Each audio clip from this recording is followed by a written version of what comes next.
What's up, everybody? I'm going to try and make these videos quicker for people to review. So I'm not going to read the do now. You're just going to pause, read the do now yourself. You should be using one of these two words in each of them for A and B. You got a sentence unscramble, and you've got a true or false. You got to explain if you said true, explain if you said false. Pause and do that now. Okay, reviewing the answers. Remember that electrons are the ones that are negative, and they're found in the orbitals. They're on the outside of the atom. They're not on the inside, unlike protons, which have a positive charge, and those are found on the inside. The inside we call the nucleus. The unscramble was chemical bonds are made from pairs of electrons, and Chef Murray uses they/them pronouns. Reminder, don't call me mister. It's not my name. Bonds are formed between two molecules. This is false. Bonds are not formed between molecules. Bonds are formed between atoms. What's the difference here? Well, an atom is just one representation of a singular element. This is the hydrogen element. This is one atom of a hydrogen element. This over here, I'm going to make my face small. This is a molecule. This is a water molecule. A water molecule has 3 total atoms in it. It's got 2 hydrogen atoms and an oxygen atom. They are connected by a bond. What are these things over here? We found out on the test that these are called lone pairs. That was last class's test. Going back into last class, a chemical bond is a pair of shared electrons. So over here, we look at the bonds. Nitrogen is sharing electrons with hydrogen.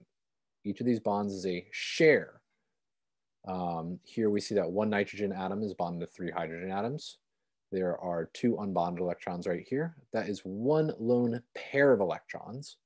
There's 6 total bonded electrons inside of 3 bonds. Each one of the bonds has 2 electrons in it. Nitrogen, if we count around it, it's got 1, 2, 3, 4, 5, 6, 7, 8. It's got 8 total valence electrons around it. Nitrogen, boom, is happy. The octet rule is happy for nitrogen. The octet rule only applies to an atom. It doesn't apply to the whole molecule of NH3 here. If you said on the test, well, hey, Murray, it's got total of 8 valence electrons, it's happy. That satisfies the octet rule. No, nitrogen here is happy because the octet rule is satisfied. Hydrogen does not follow the octet rule, it follows the duet rule. That's why it's only around 2 valence electrons right here inside of the bond. Hydrogen is still happy, good to go, but it's not following the octet rule. It's following a duet rule. This one follows a duet rule, this one follows duet rule, this one follows a duet rule, and this one in the middle follows the octet rule. A breakdown of the scoring on that, you can see that here. Here's the 1 score, the 2 score, the 3 score, and the 4 score. If you failed this, I will be posting a reassessment later this week for you to try again on. This class, the first half. For the first half class, we're going to review bonding very quickly.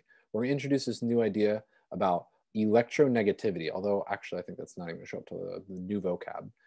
We're going to make some analogies, and you guys are going to make some analogies. You folks, to be gender inclusive, you folks are going to make analogies. In the second half, vocab practice exit ticket.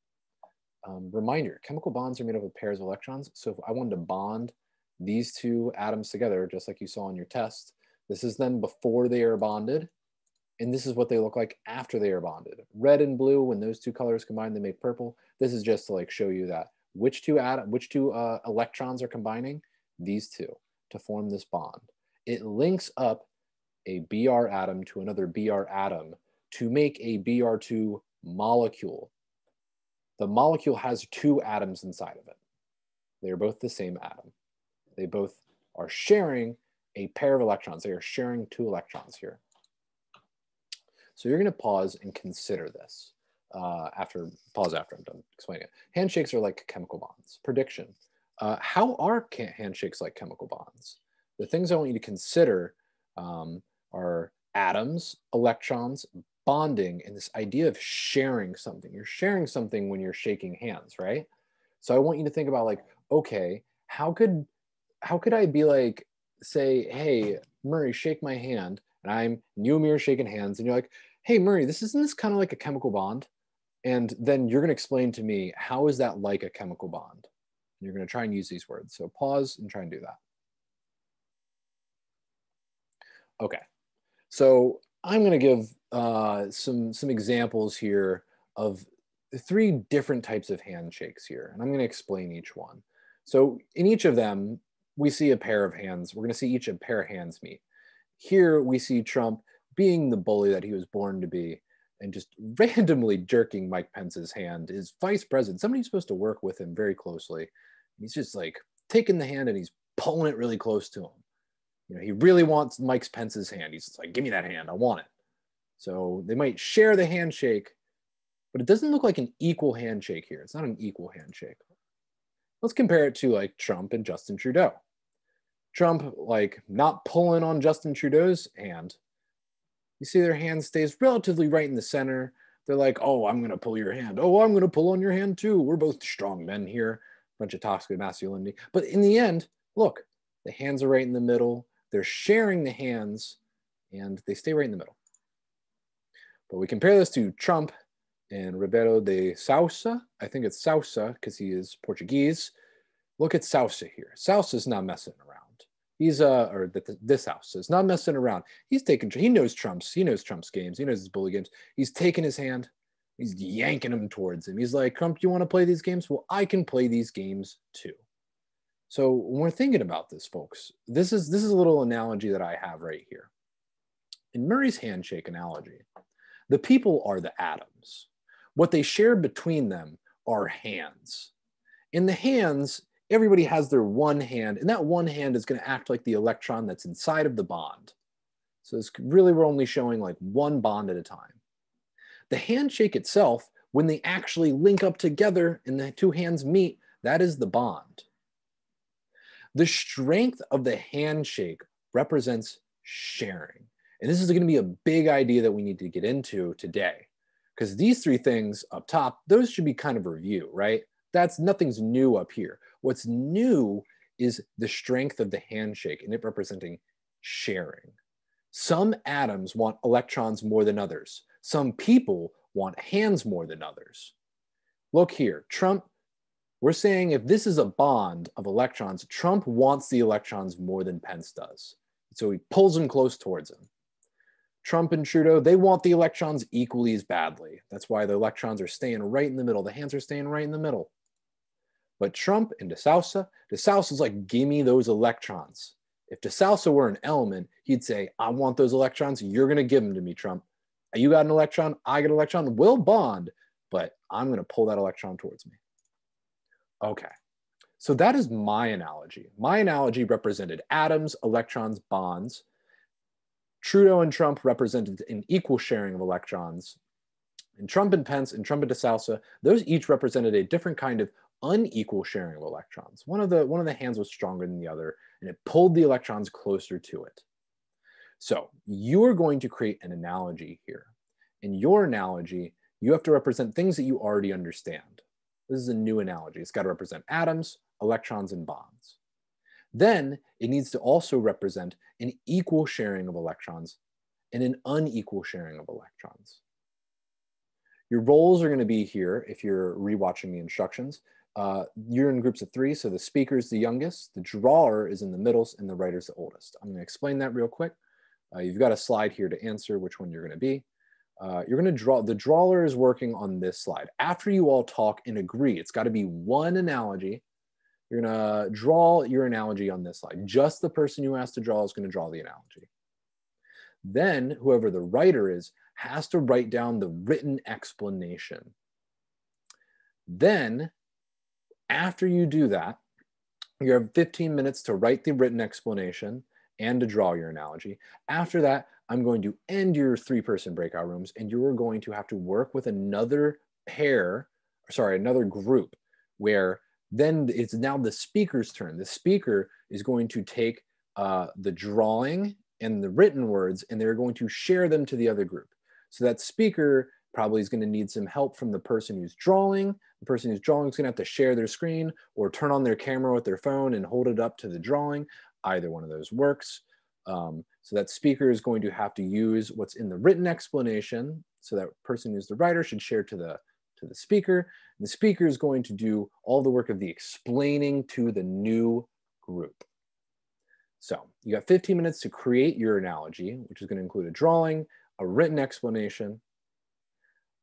And you've got your roles here. You're allowed to swap the roles if you want. Like if speaker and drawer, if the speaker would rather be the drawer and the drawer would be the speaker, you can flip. If you guys are like, can't agree on changing roles, you then stick to the youngest, the middle, and the oldest.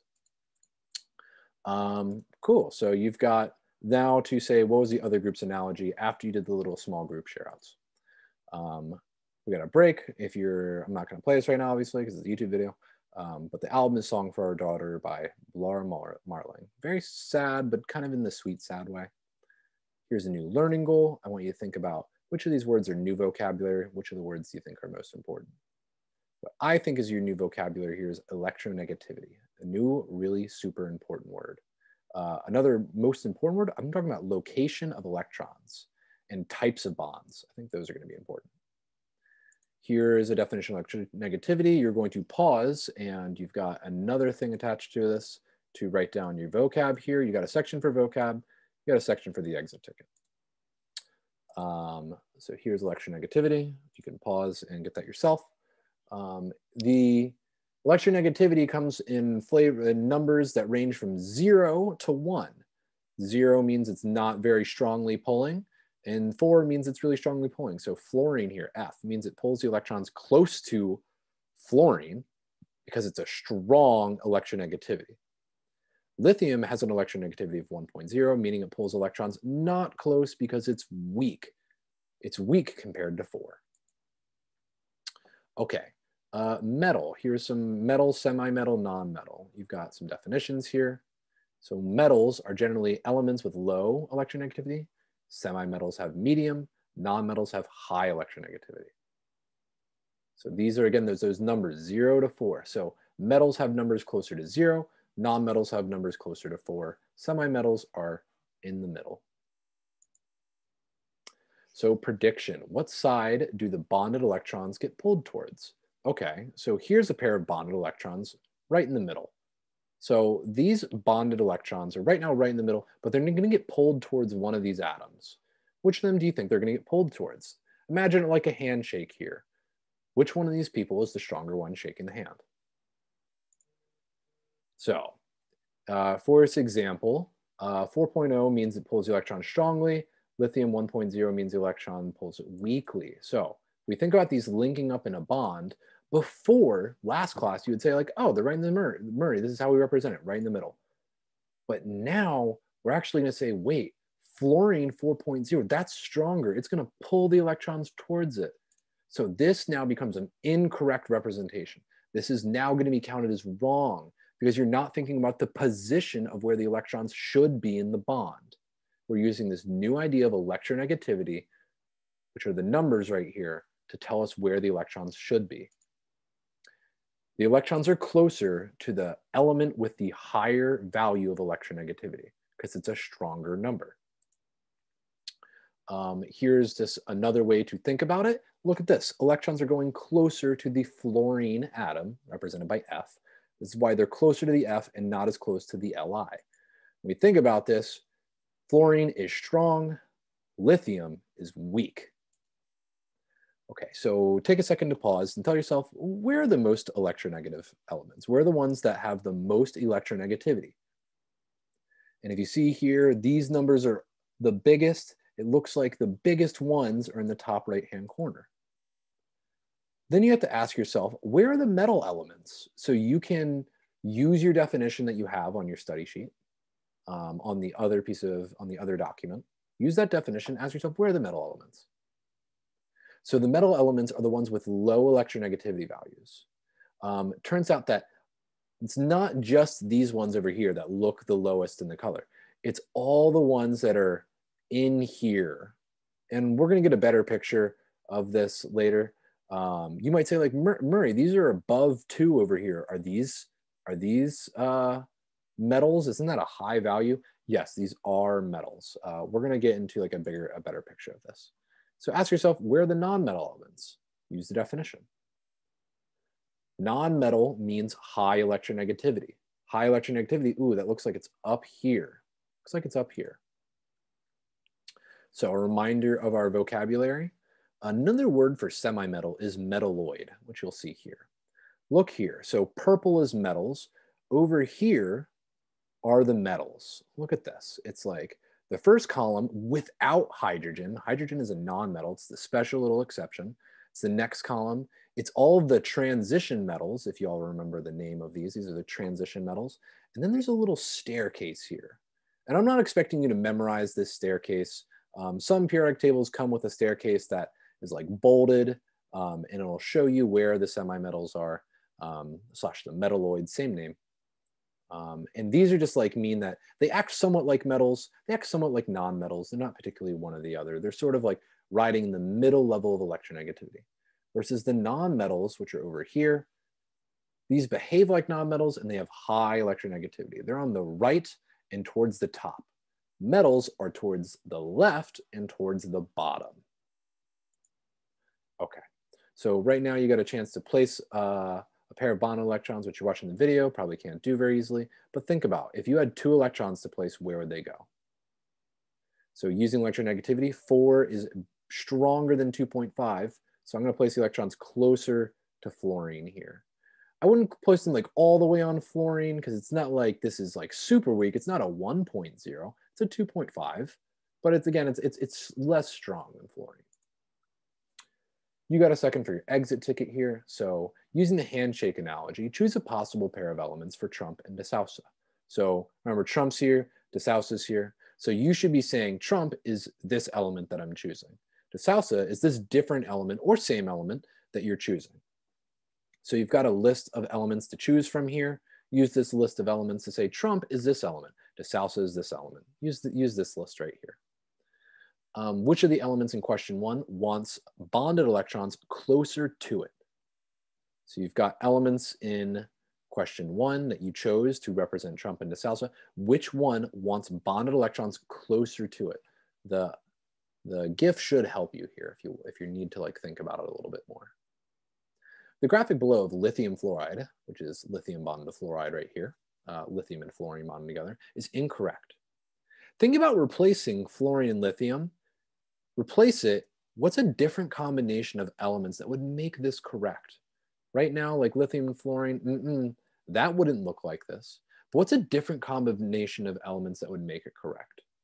You can ignore the, what's it called? You can ignore the number of valence electrons around here. What I'm focused on is just the blue electrons in the middle. And that should be it. This exit ticket is on right here. So answer here, and then you can turn it in and you'll be good to go. And I'm happy to have everybody back. I will see you all later, folks. Let me stop my share and give a wife goodbye. Toodles.